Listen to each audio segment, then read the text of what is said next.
जो multi state corporate society है ना बेटा, वो सबसे पहले जो आया था वो आया था 1984 में, उसको रिप्लेस किया 2002 के एक्ट ने। समझ आया कि नहीं आया? और जो एक्ट है ना आप लोग को ये बताता है कि कैसे आप लोग गवर्न करोगे लॉ को, रजिस्ट्रेशन किस तरीके से करोगे आप लोग का, multi state corporate society act बताता है। मल्टी स्टेट कॉर्पोरेट सोसाइटी दो प्रकार की हो सकती है, यस और नो। पहला क्या होता है आप लोग का प्राइमरी, दूसरा क्या होता है आप लोग का फेडरल। प्राइमरी ऐसा होता है जिसमें कि इंडिविजुअल और साथ ही साथ आप लोग के इंस्टीट्यूशनल मेंबर्स भी होते हैं, और फेडरल में सिर्फ और सिर्फ इंस्टीट्यूशनल मेंबर्स होते हैं। जैसे एग्जांपल आप लोग का हो गया मल्टी स्टेट में farming, credit, agriculture, real estate, dairy, transport and etcetera. कुछ कुछ इंपॉर्टेंट मैटर्स एक बार मैं बताना चाहूंगा। ये चीज होता है कि मल्टी स्टेट कॉर्पोरेशन सबसे पहले क्या चीज है, बॉडी कॉर्पोरेट। सबका नोट्स ओपन होना चाहिए। क्या होता है? Body corporate with limited liability. इनका मेन ऑब्जेक्ट क्या होता है? तीन पार्ट्स मैंने बांटा। पहला कि उनको वेलफेयर में काम करने, किसके? मेंबर्स के वेलफेयर और इंटरेस्ट में भी मोर देन वन स्टेट में। सर सोशल और इकोनॉमिक बेटरमेंट करना है सेल्फ हेल्प के थ्रू, ठीक है। फिर उसके बाद बोलते हैं कि अकॉर्डेंस उसके बाद एक चीज ध्यान समझना, उन लोग को ऑर्गेनाइज करना है कोऑपरेटिव एजुकेशनल प्रोग्राम को, अदरवाइज वो लोग इलिजिबल हो जाएंगे रजिस्ट्रेशन के लिए अगर ये काम नहीं करते तो। कोई भी अगर प्रॉफिट फंड बटेगा तो सिर्फ कहां से बटेगा?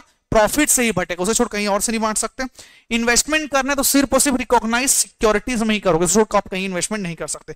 प्रोहिबिटेड एरिया, तीन काम कभी नहीं कर सकता। पहला political contribution, loans to non member, और resource from the external source.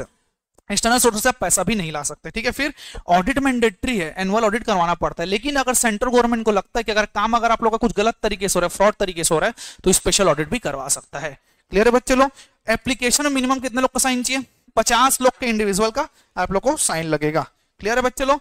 अब बेनिफिट की बात करते हैं। बेनिफिट में सबसे पहले ये होता है कि लोन जो है ना बेटा रीजनेबल रेट्स में प्रोवाइड किया जाता है। जो पुअर लोग हैं रीजनेबल रेट में एक्सेस कर सकते हैं, ध्यान समझना, लोन उसी को दिया जाएगा जो मेंबर है। क्लियर है? फिर जो मल्टी स्टेट कॉर्पोरेट सोसाइटी वो पैन इंडिया बेसिस में काम करता है। किसमें काम करता है आप लोग का? Pan India basis. Pan India basis मतलब पूरे इंडिया में सब काम होगा। क्लियर है? फिर तीसरा ये बोलता है कंप्लायंस कॉस्ट कुछ ज्यादा ही कम है, लोअर कंप्लायंस कॉस्ट है। कंपनी से तो बहुत ज्यादा होता है, निधि कंपनी से बहुत ज्यादा होगा, लेकिन मल्टी स्टेट में आप लोग कम रहता है। मल्टी स्टेट कॉर्पोरेट सोसाइटी में एक बहुत बड़ा कॉन्सेप्ट होता है वो ओनरशिप और बिलोंगिंग्स का। मतलब जो ओनर है वही उसके ही बिलोंगिंग्स है, उनको ही लोन मिलने वाला है, तो लोग काम अच्छे से करेंगे। क्लियर है कि नहीं? समझ आए कि नहीं है? फॉर्मेशन के बारे में अगर बात करूं तो फॉर्मेशन के लिए आप लोग को एप्लीकेशन फाइल करना पड़ेगा। कहां फाइल करोगे? रजिस्ट्रार, सेंट्रल रजिस्टर कहां है वो? न्यू दिल्ली में, इन फॉर्म नंबर 1। उसके साथ साथ क्या क्या देना पड़ेगा आप लोग को? क्रेडिट बैलेंस सर्टिफिकेट हो गया आप लोग का, प्रपोज्ड का एक्सप्लेनेशन, 4 बायलॉ की कॉपी। शुरू में 2 कंटीन्यूअस स्टेट में आप लोग को एप्लीकेबिलिटी मिलेगा, लाइसेंस मिलेगा। मिनिमम 50 मेंबर का आप लोग क्या चाहिए? सर्टिफिकेट चाहिए या तो सिग्नेचर चाहिए, ठीक है। और आप लोग चीफ प्रमोटर का एड्रेस चाहिए, कॉन्टेक्ट चाहिए। इसके छोड़ अगर आप लोग का कोई भी ऑब्जेक्ट थ्रिफ्ट और सेविंग का होता है, 2 एडिशनल चीज लगेगी। पहला क्या बोलता है? स्टेट रजिस्ट्रार से एनओसी लगेगा, दूसरा सर्टिफिकेट लगेगा जहां से आपका हेड ऑफिस सिचुएटेड है। समझ आया कि नहीं है?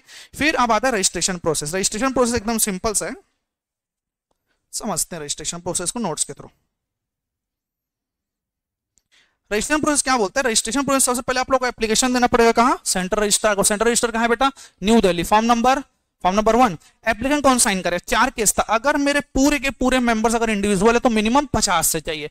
पूरे के पूरे मेंबर कॉर्पोरेट सोसाइटी है तो मिनिमम 5 से रिप्रेजेंटेटिव, और सेम स्टेट से नहीं होने चाहिए। अगर मेरा मल्टी स्टेट है तो मिनिमम 2 से चाहिए, और भी अदर स्टेट से होना चाहिए। अगर मेंबर मेरा corporate society plus individual, multi state plus individual है, तो अगर 50 + 2 corporate society, 50 + 1 multi state corporate society. अगर सब चीज सही होता है आप लोग तो इस चीज ध्यान रखेंगे, रजिस्ट्रार आपको ओके का बटन देगा और आप लोगों को क्या कर सकता है?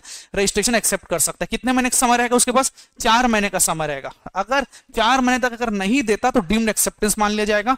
बिना ओबीएच के आपको कभी भी रिजेक्शन नहीं मिल सकता। मैंने लास्ट क्लास में यहीं तक पढ़ाया था।